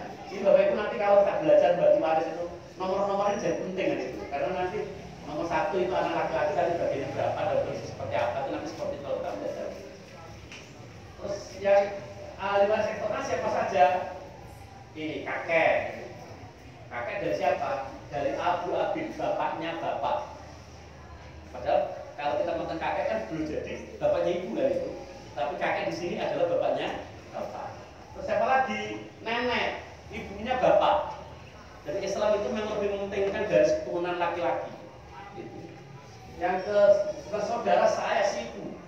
Saudaranya siapa? Saudara orang yang meninggal. Itu namanya akhun syakik. Saudara. Kalau saudari saya si ibu, ini ukhtun syakikoh. Jadi orang yang meninggal punya saudara. Itu namanya akhun syakik atau ukhtun syakikoh. Juga menerima warisan. Saudara saya, akhun lil ab, bukan akhun lil gitu ya. Jadi berarti kalau akhun lil ab itu kalau bahasa kita dari orang meninggal apanya? Pamannya gitu. Saudara saya. Terus ada lagi saudara seogak, ini dilihat dari segi yang tinggal ya. Jadi ada dia punya ayah, ternyata kalau laki ya itu saudara ayah itu, saudaranya dia sendiri. Saudari saya, uktul li'ab, keponakan, anaknya saudara kita, itu kalau dari laki-laki keponakan ini, itu bisa beri warisan. Terus keponakan ibnu akul li'ab, dari keponakan saya saja, bukan saya sama si ini juga menerima warisan. Tapi bukan kalau yang yang anaknya saudara dari ke ibu tidak menerima warisan. Lagi ini paman amu syakik tadi, paman amu bil ab, jadi paman yang dari ayah, manakala ayahnya ternyata punya istri dari satu itu. Lagi sepupu ibnu am, anaknya paman kita. Dari kalau manakala kita yang tinggal itu sepupu anaknya paman dari ayah, cucu laki-laki, ibnu ibnin, anaknya anak gitu. Anaknya anak laki-laki, anak laki-lakinya anak laki-laki. Jadi cucu tidak cucu dari perempuan ya, anak laki-lakinya anak laki-laki. Terus yang 20 adalah anak perempuannya anak laki-laki, dari keturunan dari anak laki-laki. Nenek ibunya ibu, ini baru ibunya ibu. Terus yang terakhir adalah saudara atau saudari seibu. Itu ini adalah 16 kelompok dari ahli waris eksternal yang memungkinkan dia menerima, tapi juga sangat mungkin tidak menerima gara-gara tadi apa? Gara-gara ada 6 ahli waris yang pertama tadi kan. Nah, nanti insya Allah untuk bagi waris itu nanti kita pelajari pertama berikutnya insya Allah kalau kita ingat. Yang ahli waris ini tiri, anak tiri, ibu tiri, ayah tiri, saudara tiri itu juga tidak menerima. Siapa lagi tidak menerima? Angkat, anak angkat, ibu angkat, ayah angkat, saudara angkat juga tidak ada yang menerima. Bahkan kalau orang itu sampai menyembunyikan garis keturunan aslinya dari anak angkat, itu neraka itu. Tidak boleh, jadi kita kasih tahu. Kita kasih tahu gitu. Terus mantan suami, mantan istri, ya, juga nggak menerima kan itu. Nggak menerima warisan. Jadi itu. Siapa lagi? Keponakan. Hanya keponakan laki-laki dari jalur saudara laki-laki yang merupakan ahli waris. Lagi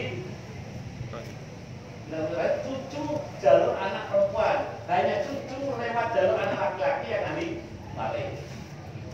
Paman dan bibi, hanya paman dan bibi dari jalur ayah yang menjadi ahli waris. Nah, kalau kita pengen memberikan yang bukan ini apa tidak boleh? Ya boleh, tapi hibah. Jadi ketika masih hidup namanya hibah, ketika nanti diberikan sudah meninggal namanya wasiat kan, masih bisa kan itu, masih bisa. Tapi ketentuan yang ini tidak boleh dibantah kan itu, tidak boleh dibantah. Nah, sekarang ada hijab lagi hijab. Tidak semua tahun ahli waris tadi ada 22 itu.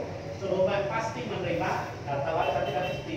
Sangat boleh jadi semua akan ditetapkan berdasarkan apakah posisinya itu langsung berhubungan dengan waris atau langsung, ataukah posisi yang terhalangi oleh ahli waris lain yang lebih dekat dengan waris yang almarhum tadi.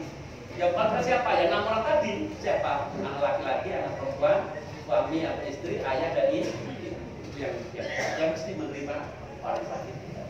Jadi ini namanya tidak. Saya contohkan di sini. Contoh 1, almarhum A punya anak laki-laki namanya B. Anak laki-laki itu juga mempunyai anak yang namanya C. C berarti bagi almarhum apanya ini? Cucunya. Hubungan antara C dan C adalah kakek dari cucu itu, dari C ini. Hubungan ada C ini ya. Adalah kakek dan cucu kan. Nah ini. Posisi C cucu terhalangi oleh B ini. Jadi, ayahnya berarti untuk menerima harta warisan dari warisan, karena B anak itu yang adalah bapaknya si C tadi, posisinya lebih dekat dengan A almarhum, sehingga C itu terhijab dan tidak bisa menerima warisan. Walaupun semestinya dia juga ahli waris, tapi tidak bisa menerima gara-gara apa? Ada ayahnya itu. Contoh yang kedua, misalkan ini tadi almarhum A punya istri B, anak laki-laki C dan saudara kandung D. Jadi anaknya siapa? Istri, anak laki, saudara kandung. Kematian A disebabkan dibunuh oleh si C, dibunuh oleh anaknya. Maka cara baginya B mendapatkan 1/4. Padahal semestinya istri itu kalau yang meninggal punya anak, apakah anaknya dari istrinya atau dari istri yang pertama dulu, itu tetap menjadikan semestinya 1/8 itu. Hanya karena anak yang semestinya menerima warisan ternyata membunuh almarhum, maka anak yang membunuh itu dianggap tidak ada, sehingga istri dari yang meninggal itu mendapatkan 1/4. Karena A dianggap tidak memiliki anak tadi yang membunuh itu. Sedangkan sisanya yang 3/4, 7% itu menjadi hak saudara kandungnya yang meninggal. Saudara kandungnya yang meninggal menerima asobah. Enak dulu ya. Nah, itu dari saudara kandungnya bisa menerima sebanyak itu. Sebab kenapa? Disebabkan anaknya sendiri ternyata membunuh orang tuanya. Bagaimana kalau tidak membunuh? Maka yang namanya saudara kandung dari si A ini tidak bisa menerima warisan. Karena apa? Terhijab, tertutupi oleh anaknya sendiri. C tidak mendapatkan harta warisan karena makruh atau mamnu, yaitu karena dia ini Seandainya C tidak membunuh A, maka B mendapatkan 1/8, hanya 1/8. Jadi kalau istri itu harus dilamati oleh suaminya, dan suaminya punya anak. Anaknya suami tidak harus dari istri yang dilamati itu kan, tidak harus dari istri yang juga boleh kan. Yang penting zaman meninggal punya anak, itu mengakibatkan istri yang semula mendapatkan 1/4 menjadi mendapatkan 1/8. Sedangkan sisanya itu 1/8, 87,5% merupakan bagian dari C. Ini asabah binafsi. Jadi biasanya bagi waris yang paling buahnya siapa? Anak laki-laki. Kenapa begitu? Karena anak laki-laki berkewajiban untuk memberi nafkah kepada keluarga. Sedangkan D tidak mendapatkan harta warisan karena posisinya terhalangi atau mahjub oleh C, yaitu anaknya orang yang meninggal. Contoh tadi yang namanya hijab. Tadi ada beda antara mahjub sama mamnu atau makrum tadi. Kalau makrum ke mamnu kan gara-gara apa? Gara-gara beda agama, gara-gara membunuh, gara-gara menjadi budak. Tapi kalau ini disebabkan apa? Disebabkan karena ada albar yang lebih dekat dengan almarhum. Maka bapak sekalian, sementara untuk kajian pagi ini masih pengantar, masih kita belum bagi-bagi. Nanti kalau pengen bagi-bagi, bidding dengan betul, tapi dengan kalkulator ya latihan untuk bagi-bagi. Karena latihan betul itu yang uangnya, yang nanti yang rumah punya laptop, saya kasih softwarenya. Jadi ada software yang nanti gampang untuk hitung-hitung. Tinggal dimasukkan saja, masukkan video piro, terus digambar sopo, sama kasih hitung, hitung dewe kan itu enak. Jadi saat ini jadi belajar itu enak sekali gitu. Tapi kalau kita tidak ngerti ilmunya ya repot kan itu. Makanya kita jelaskan selalu di depan. Barangkali sebentar nonton, kalau ada pertanyaan monggo. Assalamualaikum warahmatullahi wabarakatuh. Waalaikumsalam warahmatullahi yang membunuh itu kepada si pewaris atau kepada orang lain. Ya, coba Assalamualaikum warahmatullahi wabarakatuh.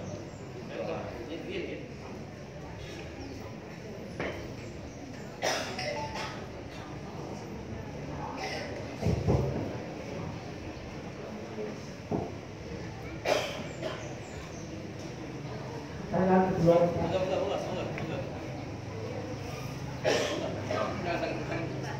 Terima kasih. Terima kasih mengenai kalau itu sangat menarik. Kaitannya ini di awal saya sudah ingin menanyakan mengenai praktek yang ada di masyarakat Sulaiman dengan waris ini yang memerlukan juga maksudnya panduan. Jadi kalau tadi kita bilang bahwa yang meninggal itu lebih banyak laki-laki duluan, sehingga ibu itu. Sementara itu kan adanya kan bisa udah diwaris. Ini maksudnya sementara ibunya sudah hidup dan kadang-kadang juga sakit perlu biaya untuk perawatan itu. Apakah situasinya seperti ini? Ada ibu ini untuk kehidupan sehari-hari maupun biaya pengobatannya itu diambilkan dari waris atau sudah menjadi kewajiban dari anak-anaknya ahli waris dalam kehidupan sehari-hari. Terima kasih. Kalau ini makanya saya mau jawab kan. Pertanyaan dari Pak tadi, dari pengertian membunuh itu adalah membunuh orang yang mau diwaris datang dari pemberi itu. Kalau membunuh orangnya nggak ada urusannya. Jadi ketika dia membunuh, makanya tadi kan ada kaitannya orang yang ingin segera mendapatkan warisan, terus yang punya harta dibunuh kan itu, maka akhirnya dia tidak mendapatkan sama sekali kan itu. Jadi ngeten, berarti pembunuhan yang mengakibatkan dia terhalangi atau diharamkan menerima warisan itu manakala dia membunuh pewaris atau membunuh al-muwaris istilah bahasa Arab itu. Betul ya? Terus yang kedua tadi, ngeten. Bagaimana kalau ada suami istri sudah relatif berumur, anaknya sudah sukses kan itu. Ternyata salah satu dari orang tua itu meninggal. Apa yang naik? Salah satu bagian lah, dibagi. Jangan uangnya biar dikelola oleh ibunya kan itu. Biar kalau sakit-sakit bisa Lubat, karena kan itu pikirannya masyarakat kata-kata itu, kata seperti itu. Tapi itu mengakibatkan pertama kita tidak melaksanakan ketentuan Allah, yang kedua kita menutup diri dari kebaikan anak-anak kan itu. Kenapa? Wong itu ibunya dia hidup dari dirinya sendiri kok, tidak dari anak-anaknya. Oleh karena itu dalam konsep Islam itu, ketika ada salah satu dari keluarga kita meninggal, sebaiknya secepatnya hartanya dibagi. Kenapa? Kalau sebelum dibagi, maka harta itu belum bertuan. Gak ada sebaik. Betul tadi, sudah meninggal kok. Bukan kalau orang sudah meninggal sudah terputus amal baiknya kecuali 3. Iya kan? Sedekah jariah. Apakah orang sudah meninggal bisa sedekah? Ya. Tidak bisa kan? Anak yang soleh, ilmu yang bermanfaat, itu semua sudah terputus. Jadi oleh karena itu, begitu meninggal cepat saja dibagi waris. Nah terus bagiannya istri, kalau seseorang meninggal masih punya istri, berapa bagiannya tadi perempuannya? 1/4. Kalau tidak punya anak, kalau punya anak 1/8. Lalu dipimen itu 1/8 dari harta suaminya. Bagaimana kalau istrinya selama hidup ternyata juga kerja? Itu masih menjadi milik beliau sendiri. Ketentuan Allah gitu. Nah bagaimana ternyata kalau istrinya selama ini nggak kerja dan masuk 1/8, apakah nanti akhirnya menjadi serba kekurangan? Nah itu menjadi tanggung jawab anaknya. Jadi kalau ingin swarga, mumpung orang tuanya masih hidup, berbuat baiklah kan itu. Biar ada apa? Biar ada jalan untuk mengantarkan anak-anaknya menuju ke surganya Allah. Jadi jangan sampai ibu kita susah gara-gara kekurangan kan itu. Saya sampaikan kepada orang tua saya, kan kedua orang tua sudah meninggal, kakak saya sudah kakak saya meninggal, jadi saya sudah sendiri ya gitu. Yang saya punya orang tua saya sudah sampaikan, kalau sampai saya istri saya itu terlambat memberi sesuatu ke orang tua dan butuh, itu dengan bisa sungkan-sungkan sedikit tahu, sehingga orang tua itu tidak memberikan. Dulu ketika kita masih belum kuat itu kan yang dibayar orang tua kan. Saya dulu kuliah S2, S3 yang biaya siapa? Termasuk orang tua saya. Ketika beliau sekarang sudah tua, saya sekarang sudah tua-tuanya rezekinya, yaitu sebagian ada rezeki dari, makanya perlu kita pahami bersama bahwa rezeki yang diberikan kepada kita itu tidak seluruhnya hanya milik kita, itu menjadi rezeki keluarga. Keluarga. Ini maka terus pembagiannya tetap harus secepatnya dibagi agar harta itu berkembang. Dan kalau anak-anaknya itu berbuat baik, ya setelah diterima langsung dikasihkan kepada ibunya. Itu berarti akhirnya sudah ada yang memiliki. Karena media atau cara yang diberikan oleh Allah agar harta itu bertuan adalah dengan cara apa? Waris. Bagaimana kalau ada orang yang pengen seluruh hartanya diberikan ke orang untuk diwasiatkan? Tidak boleh. Maksimal 1/3, wasiatnya maksimal 1/3. Tidak boleh lebih dari itu. Maka tetap harus ada yang diwaris itu. Nah, kalau anak-anak sudah sukses, setelah diterima plek langsung Bu, iki bagian kula swargane tengger. Nah, jadi semoga ayah juga tetap mendapatkan bagian dari pahala dari apa yang diupayakan ayah selama ini bekerja. Itu anaknya dapat pahala, orang tuanya sudah meninggal juga dapat pahala. Tapi kalau hanya keluar sendiri, transaksi dalam Islam untuk motor. Makanya ini yang kita pahami bersama. Makanya nanti kalau di antara keluarga kita putusan hukum lama-lama kan itu, nggak enak dan seterusnya, itu perlu ada pemahaman bersama. Kenapa? Bukan tadi ibu, ibu juga. Assalamualaikum warahmatullahi wabarakatuh. Mohon izin bertanya, apakah masih ada solusi jika anak perempuan mendapatkan harta warisan sama dengan saudara laki-lakinya? Apakah misalnya seandainya ingin mengembalikan kepada saudara laki-lakinya boleh atau tidak? Terima kasih. Wassalamualaikum warahmatullahi wabarakatuh. Waalaikumsalam warahmatullahi wabarakatuh. Ini sebenarnya tidak sulit-sulit amat. Jadi gini, biasanya bagi waris itu nggak selesai-selesai, itu pada ngotot kan ini.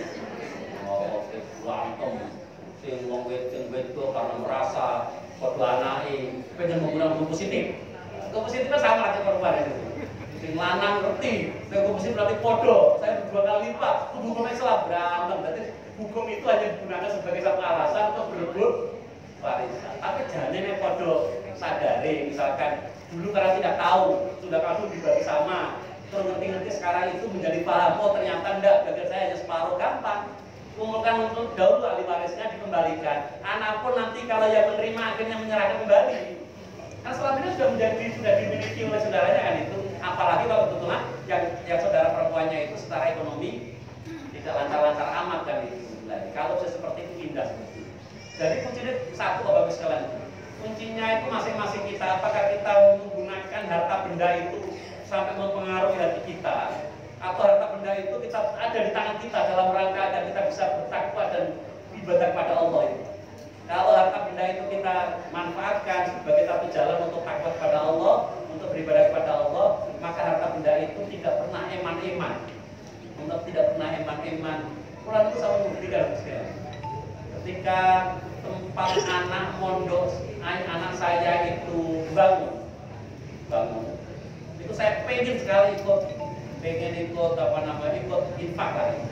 Tapi pas ada duit, saya terus terang gitu, seluruh isi rekening saya tak ambil, tak kirimkan plek kan gitu kan.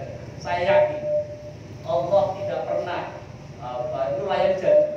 Allah senantiasa menepati janjinya. Dan apakah setelah itu saya pernah kekurangan? Tidak pernah sama sekali. Benar deh kan itu, benar. Sekedar emoten mau. Inilah yang barangkali perlu kita sampaikan kepada anak-anak kita, bahwa jalan rezekinya Allah itu jalannya bagus. Kudu yakin. Dan awet dhewe sing Islam ora yakin kok sapa kok yakin. Jadi itu yakin. Kan Allah sudah sampaikan, wa ma min dabbatin illa 'ala Allahi. Jadi sesuatu sing gremet, napa mesti gremet itu rezekinya sudah ditanggung oleh Allah. Ya ditanggung Allah amat itu. Nah. Monggo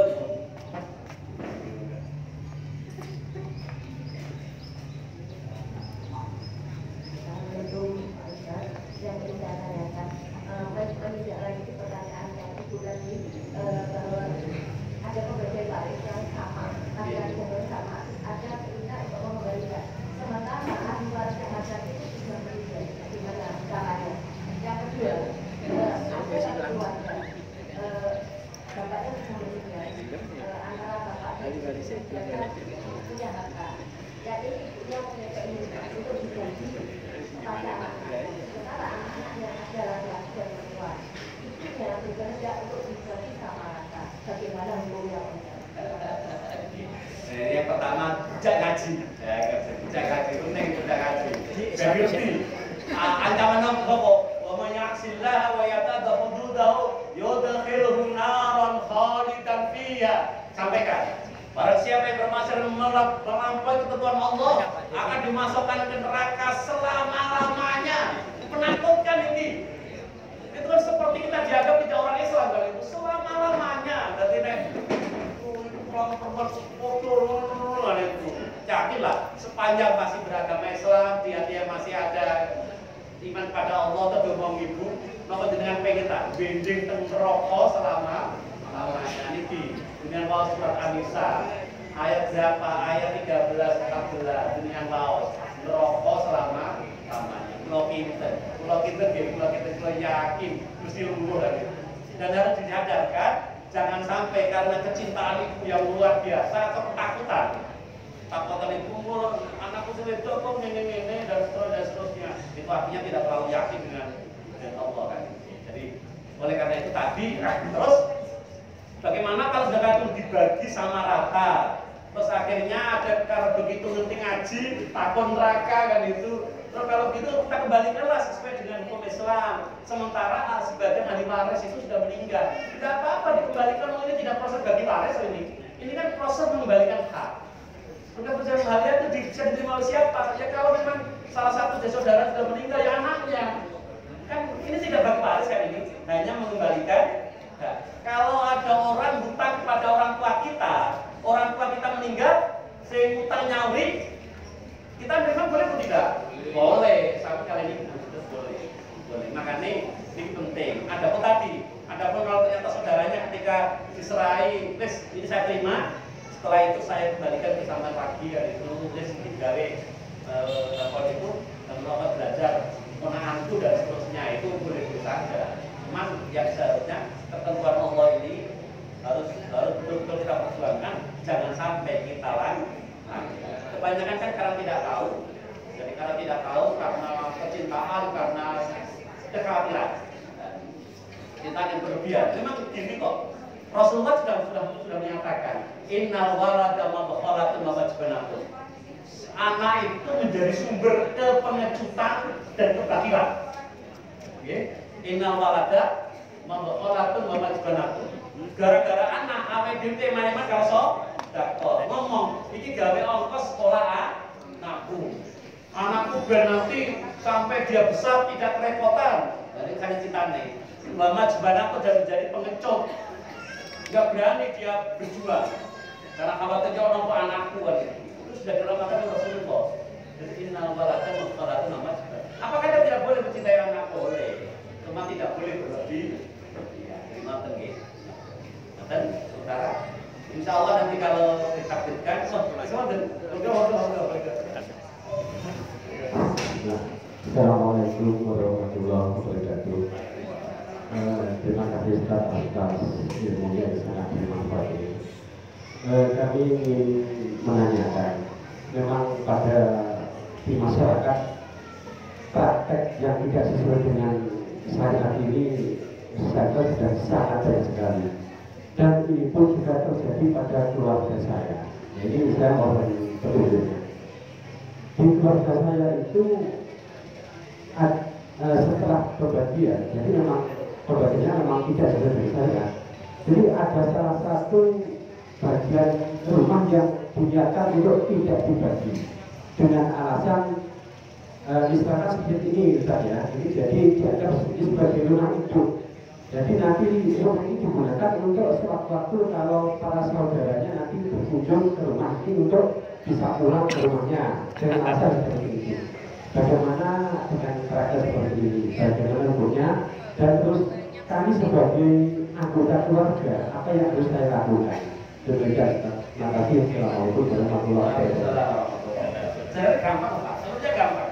Caranya ngeten, terus kumpulkan lagi, seluruhnya dibagi. Setelah itu kan sudah ada kesepakatan yang itu, nanti sebagian di antaranya itu tetap dikembalikan. Misalnya kalau ibunya masih ya itu, biar rumah ibu itu dikelola oleh ibu. Tetapi itu adalah pemberian dari anak-anaknya sebagai ahli waris kan itu. Karena sebelum dibagi itu, rumah itu belum berkeuangan.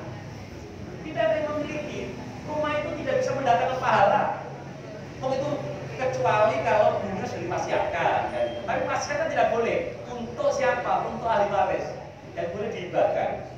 Jadi kalau oleh orang tua kita yang meninggal dulu wasiat tidak, hibah tidak, sementara kita ahli waris tidak mau membagi, akhirnya tanah rumah itu selamanya tidak bisa mendatangkan pahala. Bagaimana cara mendatangkan pahala? Gampang, tadi dibagi waris dulu. Cuma sudah kesepakatan. Begitu dibagi waris ala usaha Allah sama Rasulnya itu nanti secara kesepakatan. Jadi kalau gitu yang rumah ini masing-masing kita penerima itu nanti kembalikan akan dikelola oleh ibu. Boleh atau tidak? Ya boleh. Apalagi kita itu kan memberikan nafkah kepada keluarga itu kan pahala yang paling besar. Maka jangan sampai ada orang itu saudaranya di luar hebat sekali, tapi kalau keluarganya kewitir itu nggak usah Islam. Termasuk membahagiakan ibu itu adalah suatu pahala yang luar biasa. Tetapi caranya itu tidak dibagi agar rumah itu menjadi bertuah. Caranya nggak terjadi. Itu kan sebenarnya kita juga. Saya yakin kalau keluarga kita itu orangnya baik, yakin betul akan kekuasaan Allah. Selama ini ibadahnya baik. Semestinya kepemilikan harta benda tidak segala-galanya. Hanya terkadang karena dulunya belum ngerti kan itu. Miskinnya penai kan itu dulu itu kan. Miskinnya penai kan itu. Dan pada sementara dalam masa Islam itu seharusnya begitu orang banyak meninggal tidak perlu menunggu waktu lama, secepatnya dibagi. Nah begitu habis dibagi akhirnya penerima warisan itu ingin mengembalikan itu kepada salah satu orang tuanya yang masih hidup, itu sah-sah saja dan itu sangat baik. Dengan teman jasa waris. Yang meninggal semua. Kan ya penerima apa itu?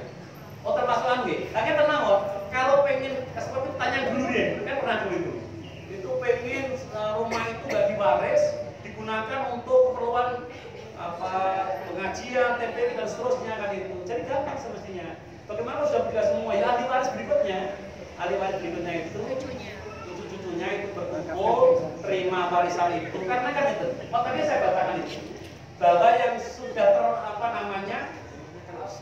ahli waris itu harus masih hidup ketika yang punya harta itu meninggal. Kan dulu ketika salah satu orang panjenengan meninggal kan anaknya masih hidup kan itu masih bermenerima warisan kan itu. Nah kalau sudah meninggal juga akhirnya anak cucunya berarti itu berhak menerima harta benda dari orang tuanya. Lah itu anak-anak jadi diajak ngumpul cuman karena pengen bagaimana agar rumah ini tetap mendatangkan pahala untuk keluarganya, bahkan untuk tadi misalkan untuk PPG kan itu. Ya itu yang penerima warisan itu nanti yang niatnya. Apa yang diniati? Ini kita niati agar seluruh pahalanya terkirimkan untuk orang tua kita. Kan Rasulullah juga mencontohkan ada seorang wanita soal kepada Rasulullah kasih tahu ibunya itu meninggal mendadak dan dia meyakini andai kata ibunya itu tidak meninggal mendadak maka akan mewasiatkan untuk mensedekahkan sebagian dari harta bendanya. Kalau saya dari anak itu saya sedekah untuk orang tua saya, apakah akan sampai pahalanya? Kata Rasulullah sampai. Oleh karena itu caranya yang paling mudah. Jadi agar harta itu menjadi berkurang, dan kalau kita ingin bahwa itu karena jerih payah orang tua kita untuk terus ya itu diniati bahwa ibadah itu sedekah itu adalah pahalanya kita kirimkan kepada orang tua kita sudah meninggal. Jadi jalan keluar sewonten. Jadi akhirnya karena begitu sekali kesalahan pas dari waris terus semuanya neraka selama-lamanya. Allah tidak kejam seperti itu. Allah Rahman dan Rahim. Nanti guys sebentar ya. Insyaallah nanti kalau kita ditanya Allah dan dijaga oleh takdir nanti kita bisa ngaji kembali. Kita teruskan untuk syiar mendapatkan berapa dan seterusnya dan seperti apa nanti kita baca. Insyaallah. Kalau kemudian mau kita belajar bersama.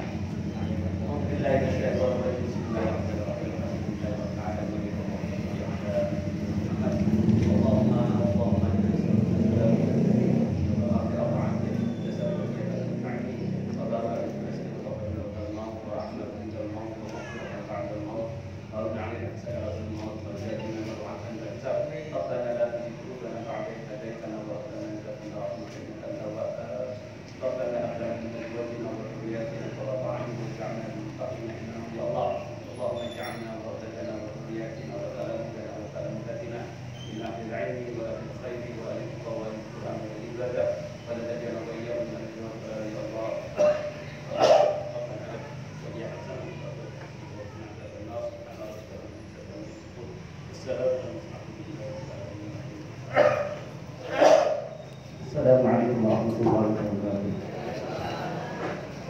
Assalamualaikum warahmatullahi wabarakatuh. Bapak Ibu sekalian yang dirahmati Allah, alhamdulillah pada hari ini kita tadi baru saja mendengarkan kajian dari Ustaz Dr. Al-Anwar terkait dengan waris ya, ilmu faraid yang sekarang ini sudah banyak dari kita yang kurang paham tentang ini. Padahal bagaimana di pertemuan yang lalu Ustaz sudah menyampaikan bahwa ini termasuk sesuatu amalan yang bila tidak dilaksanakan ini hitungannya sebetulnya masuk di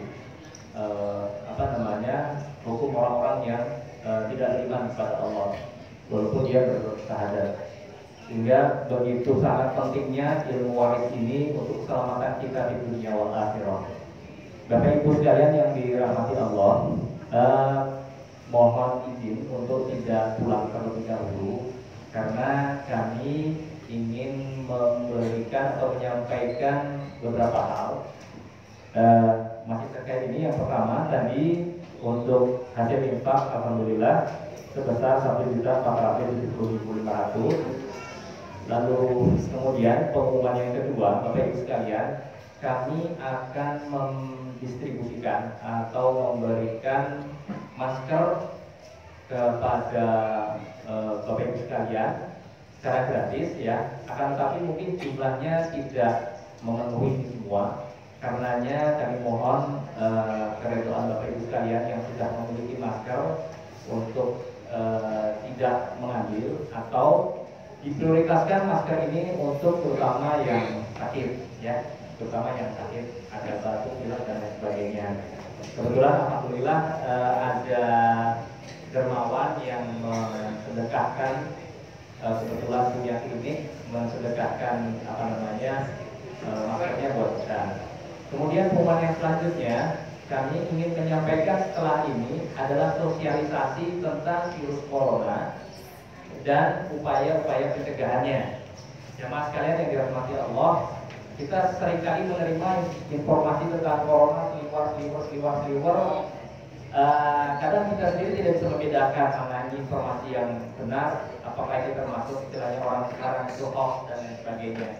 Sehingga insya Allah kami ingin menyampaikan informasi sosialisasi tentang virus corona dan upaya penangkalannya ya. Insya Allah nanti akan disampaikan oleh Dr. Eko sendiri. Dr. Eko ini dadakan ini sebetulnya. Aku dan Dr. Eko semua atas kesediaannya. Jadi atas kesediaan Dr. Eko, jazakumullah khairan katsiran, dan mohon Bapak Ibu bersedia bersabar untuk mendengarkan sosialisasi kami terkait dengan virus corona ini.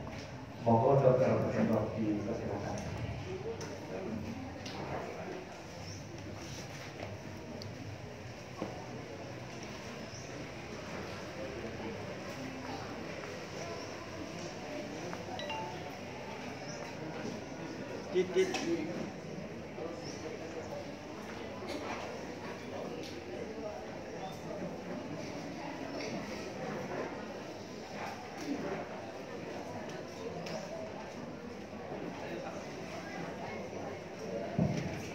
Assalamualaikum warahmatullahi wabarakatuh. Bapak sekalian yang saya hormati, memenuhi permintaan dari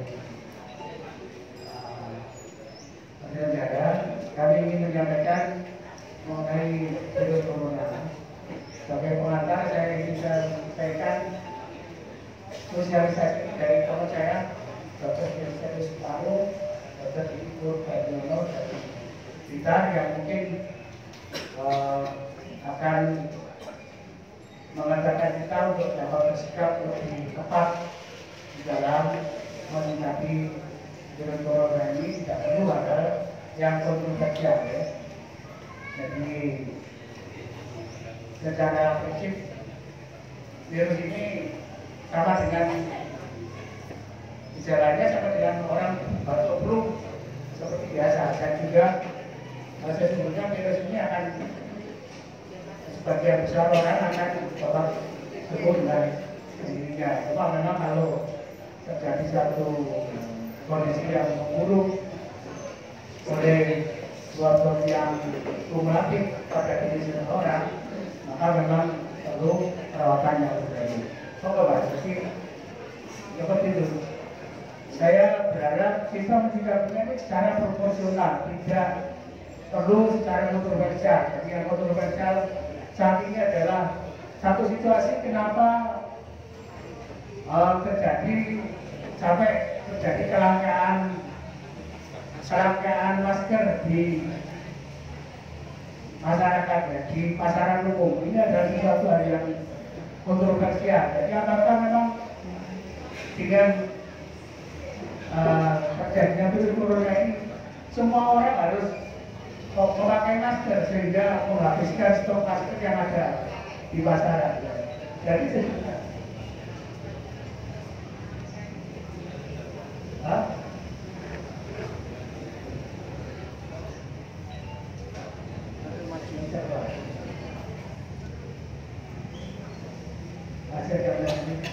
jadi bahwa sesungguhnya yang harus memakai masker sebagaimana yang di sosialisasikan Kementerian Kesehatan adalah yang pertama adalah yang sakit supaya tidak menimbulkan penularan. Yang kedua, orang yang mengunjungi orang yang sakit. Yang kedua, yang ketiga mungkin kalau itu jaga perlu adalah orang yang berada di kerumunan yang masa yang di pasar atau di tempat-tempat umum, itu yang mungkin memerlukan pengamanan dari orang-orang yang ataupun orang-orang yang sakit yang tidak menunjukkan gejala. Jadi kalau padahal di rumah bertetangga dengan orang-orang yang dia secara fisik sehat, ya tidak perlu harus maskeran. Jadi sehingga menghabiskan stok masker yang seperti itu. Jadi memang yang harus pakai masker yang pertama adalah orang yang sakit dengan batuk pilek maksudnya ya. Yang kedua adalah yang menghubungi. Yang ketiga adalah orang yang berada di kerumunan. Maka ya kita berharap dapat menyikapi secara profesional dan lebih baik ya. Jadi tadi pagi anggota Polri dari Ibrahim barangkali sudah membaca apa yang saya sampaikan ya. Apa yang saya sampaikan ironi masa ya. Jadi kita berduyun-duyun untuk menghindarkan diri dari corona, tetapi kita bermalasan untuk menghindarkan diri dari silakan alhamdulillah. Inilah ironi masa. Jangan terkecoh pada perdana. Kebanyakannya itu adalah menuju mata. Saya kira mungkin seperti itu dulu. Jadi memang corona ini ada kita sikapi dengan profesional dengan melakukan perilaku hidup bersih dan sehat. Jadi bersih dan sehat utama dari segi makanan adalah makanan yang seimbang. Kebanyakan dari kita ini kebanyakan makan karbohidratnya sayur dan buahnya kurang. Maka inilah saatnya kita untuk meninjau perilaku kita sehari-hari ini. Apakah kita sudah makan dengan seimbang, dengan gizi yang baik ya.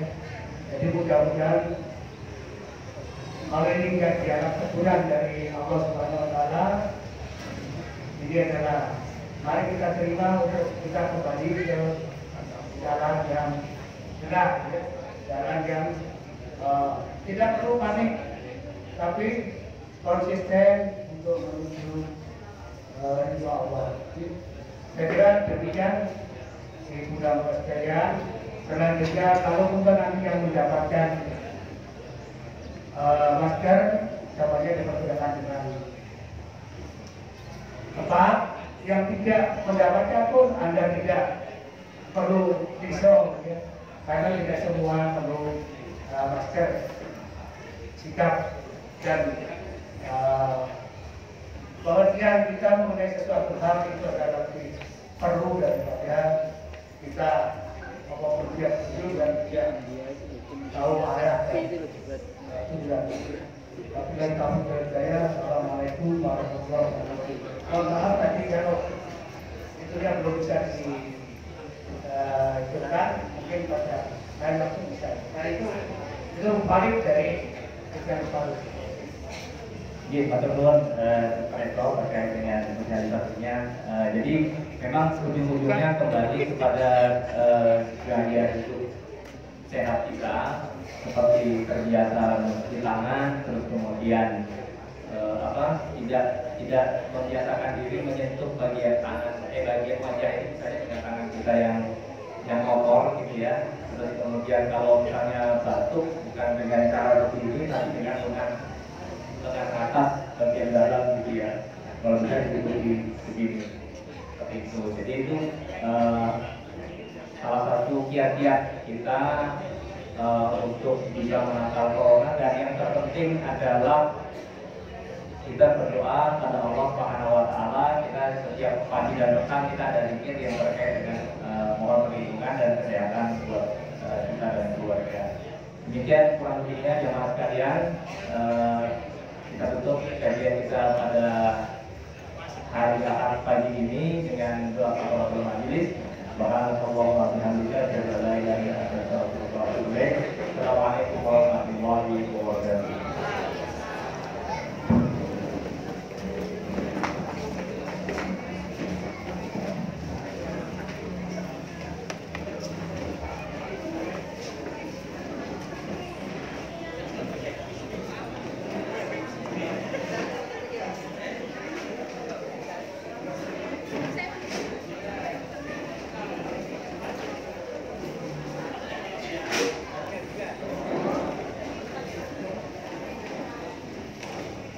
ada acara.